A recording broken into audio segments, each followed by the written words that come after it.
Hi there. Today we're going to be exploring the subject of Islamism and terrorism. Now this is a difficult subject to tackle just because of the complexity of it. But we're going to try, and we're going to succeed, in fact I would say, in unraveling where they came from, these ideologies, and why we're facing the challenges that we are in tackling these terrorist groups. But in order to do that, we've got to look at the origins of ISIS, the present day terrorist organization which is committing horrendous atrocities right across the world. In the Middle East, they've obviously caused destabilization, mass murder, genocide. We're seeing their actions also in the West, in Western Europe, where they, through using the migrant crisis, were able to infiltrate the various countries of Europe and in fact launch attacks on those populations in France and Germany and so on. And we've seen in fact these very same things happen in the US, the United States, these so-called lone wolf attacks and whatnot, as well as the Boston bombings and the more recent tragedies which have happened in a slew right across the US. So let's get into the nuts and bolts of this. Now, the origin of the present day group known as ISIS, we have to get to grips with that, and we have to start understanding it if we are ever going to properly tackle it. ISIS is led, of course, by Abu Bakr al-Baghdadi, who holds 2 doctorates in Islamic theology and Islamic history. Now, al-Baghdadi was, of course, a student of Musab al-Zarqawi. Now, a lot of you may not be familiar with some of the names we're going to get into here, but it's important that you do become familiar with them in some sense, or at least know about them, even if peripherally, just to have a better understanding. Al-Zarqawi, of course, was, as I say, affiliated with Al-Qaeda, and he was a student of Osama bin Laden. Bin Laden himself was the founder of Al-Qaeda, and he masterminded the 9/11 attacks as well as numerous other terrorist atrocities across Africa, the Middle East, the US, and other various places as well. Now, bin Laden was himself a student of Zawahiri. Ayman Zawahiri, was the founder of Islamic Jihad. That was a separate sort of terrorist group that split off from Muslim Brotherhood, which we're going to get into in a second. But Ayman Zawahiri, as I say, was not only the founder of Islamic Jihad, but created a brand new method within it in order to accomplish the goals that they were setting out to accomplish. Zawahiri, as well as being a member and founder of Islamic Jihad, was a student of Sayyid Qutb. Now, Sayyid Qutb was a member of the Muslim Brotherhood. Now, this name is going to become quite important to you. And the reason for that is that Sayyid Qutb authored what could be called the definitive jihadist text. And it was titled Milestones. It's known as the terrorist handbook. Almost every terrorist who has been caught has used it in some form, or they've had it in their possession. And he was a student, Sayyid Qutb, of Hassan al-Banna, who was, of course, the founder of Muslim Brotherhood. Now, we got into a little bit of this in one of my previous videos, where we were exploring the origin of Islamism ever so slightly. And we were linking it to Muslim Brotherhood, and this is exactly how this chain can be seen.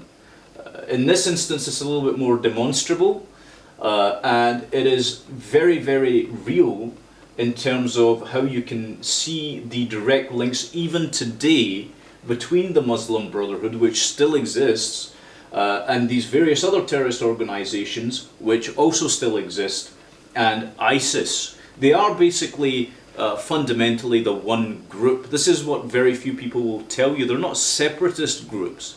Yes, they vie for power, but they're not separatist groups. They're all under the one umbrella, and that umbrella could be termed Islamism. Now, Hassan al-Banna, as well as being the founder of the Muslim Brotherhood, was affiliated with the family of Muhammad ibn Abd al-Wahhab. Again, a lot of you may not be familiar with that name, but he was the founder of Wahhabism, or Wahhabism, which is a very, very orthodox brand of what might be termed political Islam. This is the man who politicized it by and large in modern times. Now, not only was al-Banna affiliated and associated with Wahhab and Wahhab's family, but he was also affiliated and associated with the House of Saud in Saudi Arabia. This is one of the reasons why the Muslim Brotherhood worked so hard at keeping and maintaining the House of Saud in power within what is modern-day Saudi Arabia. Saudi Arabia, of course, is named after King Saud, its first king. It didn't exist. A lot of people don't know this, but Saudi Arabia did not exist until it was created by various groups and forces that were looking to shape the structure of the world. But this is important for you to know, because if we look at the extreme version of Sharia law that's being implemented in Saudi Arabia, we'll begin to understand why Saudi Arabia is the country that it is. Its doctrine at its core, and this may shock a lot of people, it might not if you're already familiar with these things, but its doctrine is fundamentally jihadist. It is there, it exists as a state to export terror. And the really distressing thing about this is that we actually have very close trade ties with them for the purposes of getting oil, for which we pay mass amounts of money to them, with which they actually fund a lot of this terror that is currently sweeping the world. The US especially, Britain also, but the US especially, calls them our allies. And I've never understood this. I've never completely come to terms with why we would designate them as allies, just because we've got US bases, military bases in Saudi Arabia. Because that one single country has done more to destabilize that region than virtually anybody else. I mean, it's absolutely shocking. But anyway, we're going to get into why Wahhab held the religious views that he did, and how he was able to amass that following which he did. So we have to ask the question, where did Wahhab get his ideology? And we find the answer being that he took it from orthodox Islamic sources. What are these Islamic sources, you might wonder? Well, you have the Sirah, which is the biography of Muhammad. You have the Hadith, which are the teachings and the sayings of Muhammad. You've got the Taqlid, which is the history up to the time of Muhammad. And you've got the Tafsir, which are commentaries on the Quran itself. And finally, of course, there's the Quran, which the Islamic world believes to be a direct revelation from Allah. The first of these works, coupled with the rest of them, so the Quran in coupling with the Sirah, Hadith, Taqlid and Tafsir, constitute what has become known as Sharia law. Now, Sharia law was condensed and put together in this particular book, Reliance of the Traveller, which is the classic manual, it says here, of Islamic sacred law. So it's the legal jurisprudence, but that comes from these 5 books, which are orthodox Islamic sources. So it didn't pop out of nowhere. Wahhab didn't get his ideas from nowhere. Neither did al-Baghdadi. You have to remember, this is a man who holds 2 doctorates, who understands Islamism, and the subject areas for his doctorates were in fact Islam. So he knows what he's talking about in terms of the caliphate. As much as people would like to disavow him from actually propagating Islamic ideology, the truth is that he is. So this is why it's such an uncomfortable territory for a lot of people to talk about these things, because you have to then start directly confronting many of these facts, objective facts, and it can't be done by most people because of political correctness. This is why in the first video, the very first video that I put up, I was explaining the importance of free speech, right? Because we have to be able to talk about these things. And right now, we've got laws that are censoring us from talking about these very things. Anyway, I don't want to go into a tirade about this. I just want to explain the very real dilemmas that we're facing.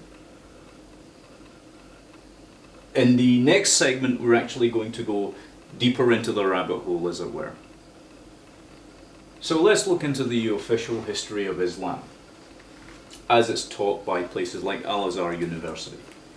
There are some inconsistencies here which can be very easily pointed out in terms of what people are told, this canonized history that they accept.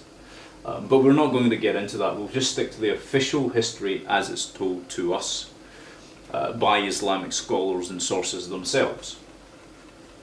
So the official history of Islam goes like this. 610 AD to 622 AD, Muhammad experiences his first set of revelations. Now, the revelations of the Quran supposedly came in 2 parts. The first set came when Muhammad was living in Mecca. The second set of revelations came about when Muhammad had to flee and was at that point living in Medina. Now there's a distinct difference in both sets of revelations, and the difference is this. The Meccan revelations, which are the earlier revelations, are profoundly peaceful and non-violent. So they try and advocate non-violent, a non-violent understanding of the world, which is a good thing, right? So then you might wonder why it is that organizations like Al-Qaeda or like ISIS or the myriad of other terror groups under the one umbrella are doing what they're doing. And the answer is simple. This comes down to the Medina revelations from 622 AD to 632 AD, which are violent, they're anti-Semitic, they promote killing non-believers, i.e. kafirs. So this is the point at which Muhammad has amassed enough men within his organization to set about the business of conquering. Perhaps it's possible psychologically.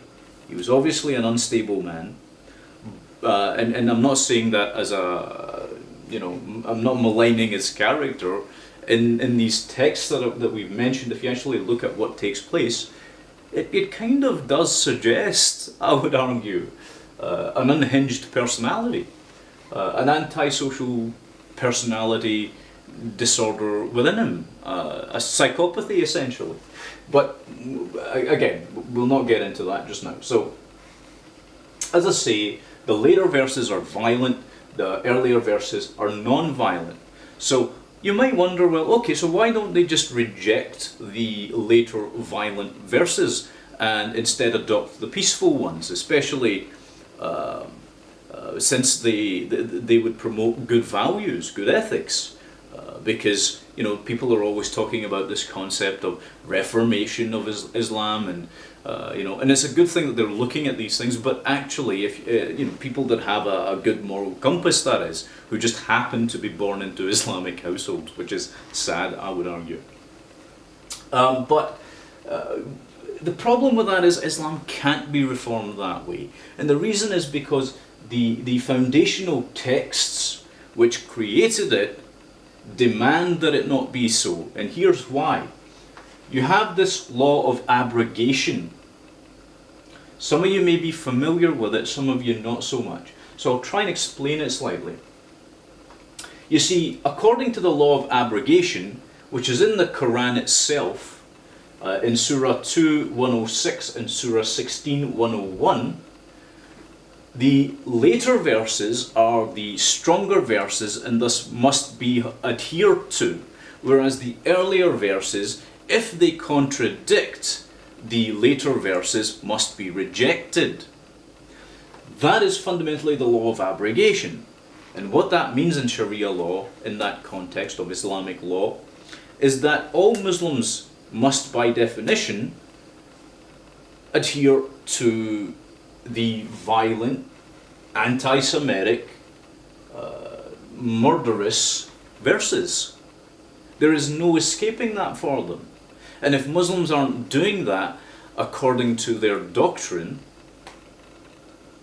then they're seen as bad Muslims in the light of the orthodox worldview, which is profoundly twisted, I would say, in terms of its ethics. So that's important to keep in mind. We're going to get into it a little bit more, but as I say, there is a peaceful part to it. There is a peaceful part to Islam in the Islamic text, but it doesn't get a chance to really take root in people. Unlike with other religions, and I should stress I'm not religious myself, but unlike other religions like Christianity or Judaism, which I've also studied, or Hinduism or Sikhism or Buddhism or Jainism, there's so many of them we could name. Unlike these texts, you can't cherry pick, you can't pick and choose, which makes it very, very difficult for forward-thinking Muslims to adopt and adapt a value system which is in accordance with Western civilization. Now, there are 3 stages of jihad, or the concept of jihad, which is to wage a holy war. The first stage is the pen stage. This is where you get the propaganda, the leaflets, the videos, the encouragement to join Islam as a peaceful, wonderful theology, which it certainly isn't. But you'll get that, and we saw that through the 70s, 80s, 90s, and pretty much that stage is always ongoing, incidentally, because they start to run concurrent to each other, these stages. The second stage is the scale stage, where you have the imposition of Sharia law in host countries. Now that might strike a chord with some of you, because you'll be noticing that's already happening, the creeping in of Sharia law, the political movements, the pushing to accept Sharia law in your countries. That's probably one of the most dangerous points to be at, because that's the stage at which you get tipped over in terms of infiltration methods in Islam. The third stage, if the non-believers don't accept Islam, is the sword stage. In the sword stage, as the name implies, you get escalating acts of violence. And again, we're seeing that obviously. See, this is all inside those books that I mentioned earlier, because it's all dependent and based on the life of Muhammad himself. But they don't want you to know that. And the PC police out there don't want you to know that. And the politicians don't want you to know that. That's why this is so terrifying. for people that have obviously, such as myself and many others, who have got an understanding of what this ideology actually is, we recoil in horror because we're seeing this capitulation to an extremist ideology. We're not seeing anyone really combating it. We're seeing the opposite. We're seeing censorship. We're seeing silencing of people that are trying to teach other people. That cannot be allowed. Can't be allowed, especially when we are in the sword stage of jihad. Now again, anyone worth their salt inside the intelligence agencies around the world knows about this. They could tell you. They probably would tell you if their governments allowed them to, because they're fighting this every single day on the front lines. So it's important that you take in as much of this information as you can. Seek out other forms of information as well. Look into other people that are trying to teach anyone who's listening about the dangers of these things. Because again, this isn't going to end well for us if we don't start waking up from this extreme slumber. We've been asleep practically at the wheel while they've been wide awake. The jihadists have been wide awake. They've been paying attention. And they've been looking for chinks and weaknesses in these countries in order to collapse them. So keep this in mind. Anyway, let's move on.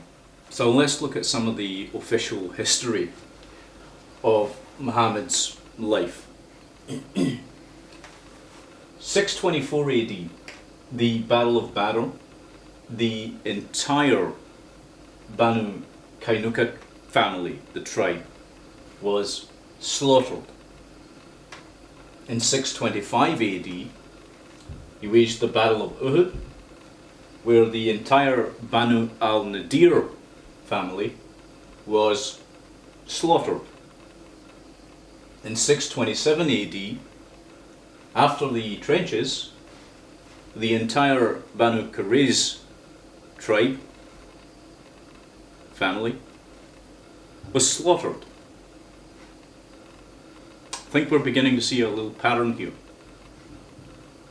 The women from those tribes were brutally raped and kept as sex slaves.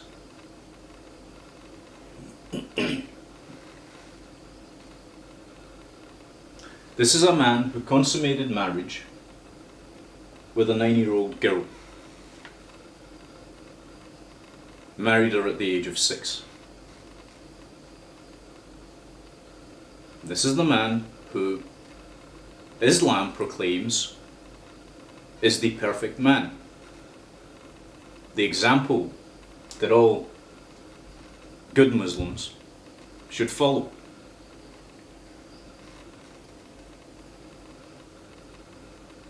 Let that sink in for a minute.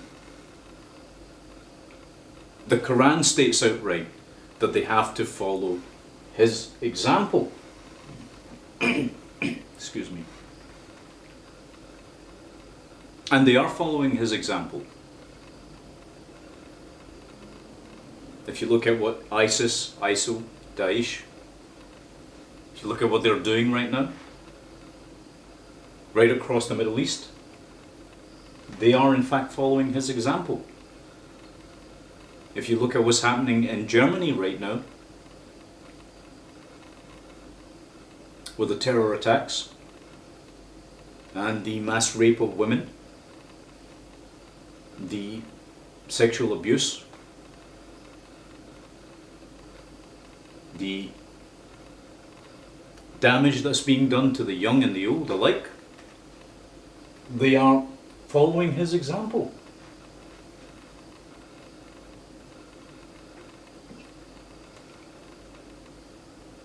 And these are just the facts. These are the same facts that they're taught as they're taught in Al-Azhar University, for example, in Egypt. Can somebody like that really be the perfect moral example that people should follow? In Sweden, the same thing's happening. In France, we're starting to see the rise of these exact things.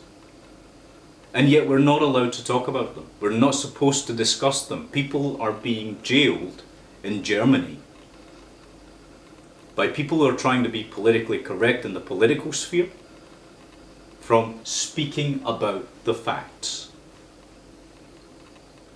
They're being prevented from understanding objective realities.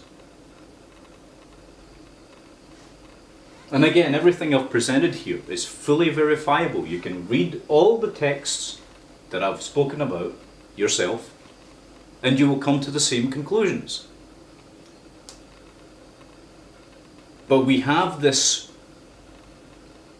era of censorship that wants to prevent us speaking about these things. But to that we have to say no. We have to get this information out there, because this utter civilizational collapse that we're experiencing, very few people have the courage to really stand up and to push back, or to simply even just speak the truth, because it's such a dangerous time to do so. Anyway, I'm going to move on, and we'll look into some more sources and source texts to see what they tell us. Now, the Quran tells us something interesting, which is that there's no salvation for any adherent of Islam without waging jihad on the non-believer, the unbeliever, the kafir. This is a concept that is unique to Islamic Orthodox doctrine. And we see this in the Quran, Surah 474 and Surah 47, verses 4 to 6. He who fights in the cause of Allah and is killed or achieves victory will bestow on him a great reward. Now that tells you that there is an impetus upon a person to die in the cause of Allah, to die in the cause of Islam. And so this explains to us the phenomenon of suicide bombings, for example, which are widespread, of course, or just suicide in general in order to achieve some militaristic aim. You'll also find in the next verse that we're going to read, some of the things will prove to be quite troubling for you. When you meet those who disbelieve, strike their necks until you have inflicted slaughter upon them. Strike their necks. That's what it's saying. That's straight out of the text itself. Now, that is exactly the way in which Muhammad carried out the mass slaughters that he did. And this is the way that ISIS, and it's no accident that ISIS are doing exactly the same thing in terms of beheadings. For example, when they take prisoners, they'll behead them. This is the reason for it, because they're told to strike at their necks.